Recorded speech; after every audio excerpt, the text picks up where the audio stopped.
శనగపప్పు, జీలకర్ర, కరివేపాకు అన్నీ వేసానండి. గుళ్ళు వేసిన గుళ్ళు,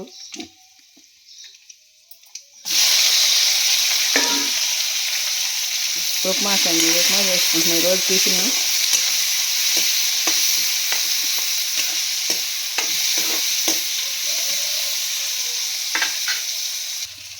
ఉల్లిపాయ వేగిందండి, కొంచెం ఎసరు పోసుకున్నాం ఉప్మాకి సరిపడా. ఒక్కదాన్నే కాబట్టి రోజు సరిపడి కొంచెం చేసుకుంటే సాల్ట్ వేస్తాను.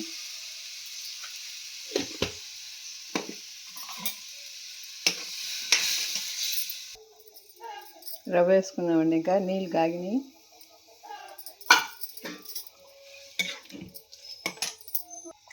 ఉప్మా రెడీ అయిందండి. హాయ్ అండి, బాయ్. ఉప్మా చేసేసాను ఈరోజు టిఫిన్ ఉప్మా అనమాట. హాయ్ అండి, బాయ్. ఈ వీడియో నచ్చితే లైక్ చేయండి, షేర్ చేయండి, సబ్స్క్రైబ్ చేసుకోండి.